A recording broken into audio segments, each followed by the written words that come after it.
Hello, જય શ્રી કૃષ્ણ. આજે આપણે બનાવીશું ઢાબા સ્ટાઇલ મકાઈનું શાક, જે ઘરે ખૂબ જ સરસ બને છે.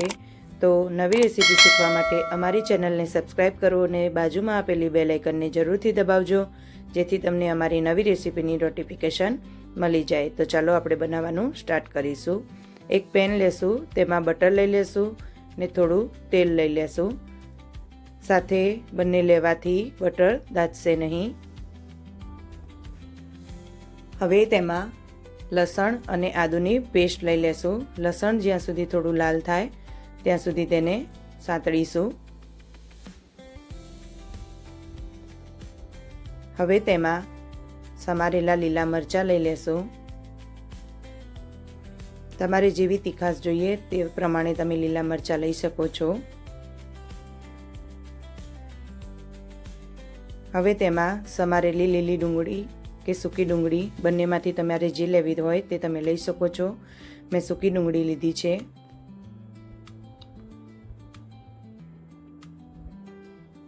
તેને સાંતળીશું જ્યાં સુધી તે ગોલ્ડન બ્રાઉન થાય ત્યાં સુધી સાંતળી લેશું.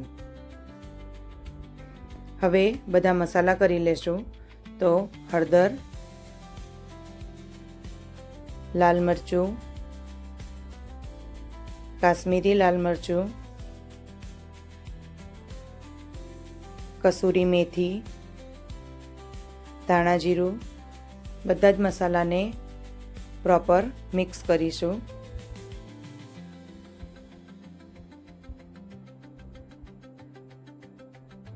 હવે મસાલા દાઝે નહીં તેના માટે આપણે તેમાં ગરમ પાણી રેડીશું. તો ઠંડુ પાણી લેવાનું નથી, ગરમ પાણી લઈશું, જેથી તમારા ગ્રેવીનો સ્વાદ તેવો ને તેવો રહે. ઠંડુ પાણી લેવાથી ગ્રેવીનો સ્વાદ બદલાઈ જાય છે. હવે તેમાં કાજુ અને ટામેટાની પેસ્ટ લઈ લેશું. 4 થી 5 કાજુ લેશું ને 2 ટામેટાં લેશું. તેને મિક્સરમાં ક્રશ કરીને કાજુ ને ટામેટાની ગ્રેવી લઈ લેશું. હવે તેનું બરાબર મિક્સ કરી લેશું.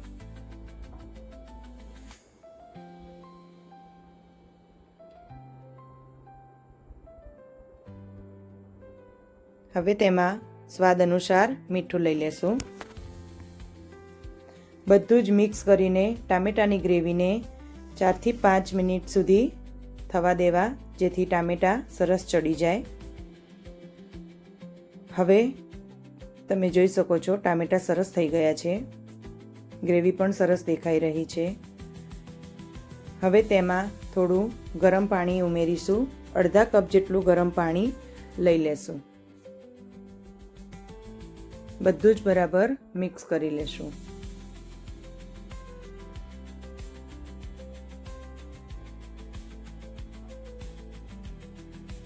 હવે જ્યાં સુધી તેલ ફૂટે ત્યાં સુધી તેને ઢાંકીને થવા દેશું. હવે આપણે જોઈ શકો છો તેલ ફૂટી ગયું છે. તો તેમાં આપણે મકાઈના દાણા લઈ લેશું. એક આખી મકાઈને બાફીને દાણા નીકાળી દીધેલા છે મેં. તે એક મકાઈના દાણા લઈ લેશું. તેની સાથે આપણે ટોમેટો કેચઅપ લઈ લેશું. 1 ચમચી ટોમેટો કેચઅપ છે.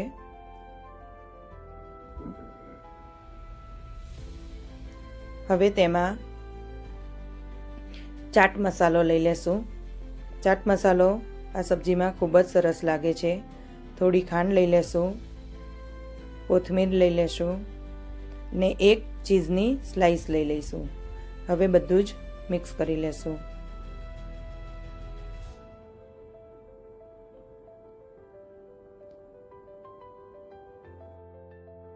હવે તેમાં 1 ચમચી બટર નાખીને મિક્સ કરી લેશું. હવે તેને ઢાંકીને થવા દેશું. તો આપણું શાક તૈયાર છે. તમે જોઈ શકો છો કે તેલ પણ સરસ ફૂટી ગયું છે ને સબ્જી પણ ખૂબ જ સરસ દેખાઈ રહી છે.